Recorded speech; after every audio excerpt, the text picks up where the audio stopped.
पूछताछ की है, इसको करा 25 नवंबर को चुनाव है, उसके बाद मुझे बुलाया जाए, लेकिन उनकी दरखास्त को नहीं माना गया, 16 तारीख को बुलाया। देखिए, मुझे जानकारी नहीं है, आप लोग दे रहे जानकारी मुझे। कानून को अपना काम करने दो।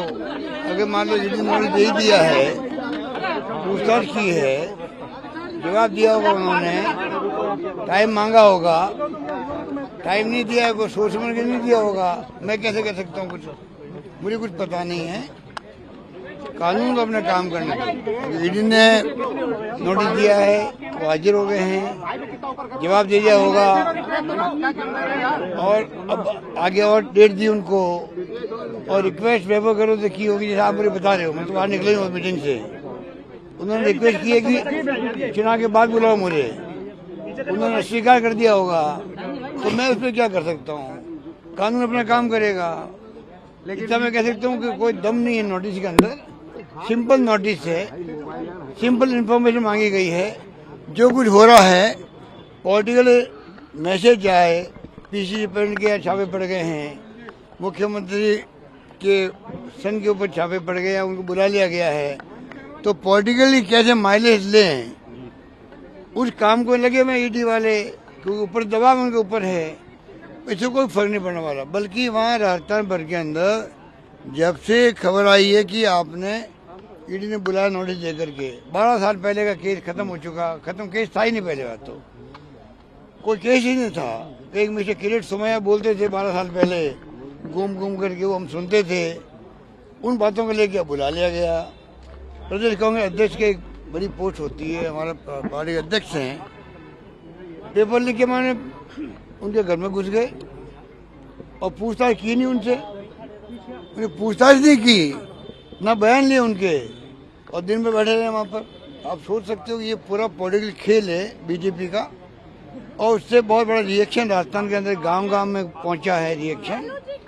इनको लेने देने पड़ जाएंगे। भारत सरकार के जिन नेताओं के इशारे पर ईडी की कार्रवाई चल रही है, चाहे छत्तीसगढ़ हो, चाहे राजस्थान हो, चाहे और कोई राज्य हो। कर्नाटक में आपने देख लिया, डीके शिव कुमार जी, वो भी प्रदेश के अध्यक्ष थे कांग्रेस के, 22 बार छापे पड़े वहाँ पे, 22 बार छापे पड़े। चुनाव कौन जीता? कांग्रेस जीती। वो स्थिति होगी राजस्थान के अंदर भी होगी, छत्तीसगढ़ में भी होगी, मध्य प्रदेश में भी होगी। जितने छापे डाल दे, अब इनके छापों का इफेक्ट नहीं रहा है।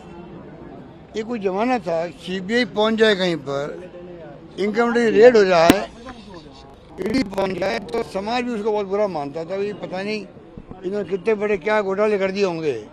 अब समाज को मालूम पड़ गया, पब्लिक को, कि ये खाली पॉलिटिकली माइलेज लेने के लिए, झूठा बदनाम करने के लिए, इशारे पे खाली विपक्षी पार्टियों के नेताओं पे छापे क्यों पड़ते हैं, और जो विपक्षी नेता चला जाता है बीजेपी के अंदर, तो छापे पड़ना बंद, और वो बिल्कुल पाक-साफ हो जाता है।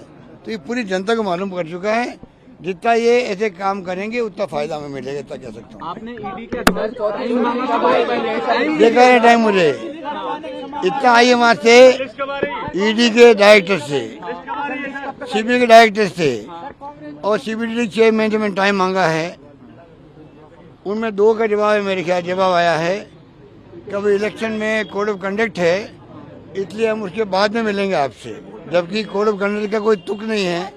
मैं नागरिक हूँ, मुझसे मिलने में क्या दिक्कत है उनको? मैं मिल के अपनी बात कहता, मैं क्या महसूस करता हूँ एज ए नागरिक, बताता उनको, मैं उनके इंटरेस्ट में बताता मैं उनको। उनकी एजेंसियों की जो प्रीमियर एजेंसी हमारी है, जिसमें हमें गर्व होना चाहिए कि हमारी सीबीआई, इनकम टैक्स, ईडी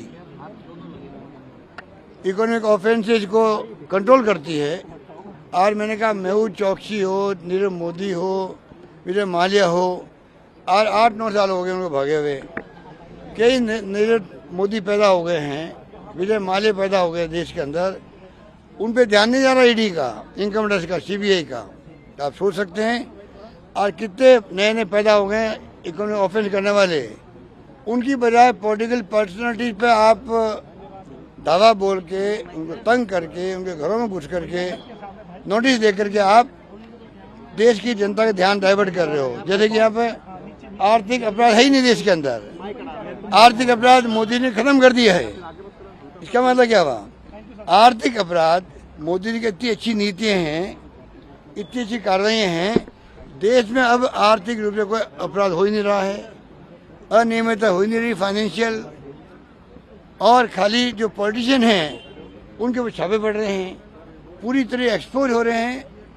ना देश के इंटरेस्ट में है ये, ना इन तीनों एजेंसियों के इंटरेस्ट में मैं कह सकता हूँ। ये अपने एजेंसी काम करे, हम कुछ चाहते हैं जो एजेंसियाँ ईमानदारी से काम करके इकोनॉमिक ऑफेंस करने वालों को जेल के शिकन में बंद करो, सजा दो, पेनल्टी लगाओ, कुछ भी करो, हम स्वागत करेंगे उसका। जिस प्रकार से तांडव मचा रखा इन लोगों ने आतंक का, एजेंसियों के इंटरेस्ट में नहीं बात मैं कह सकता हूँ, और देश के हित में नहीं है।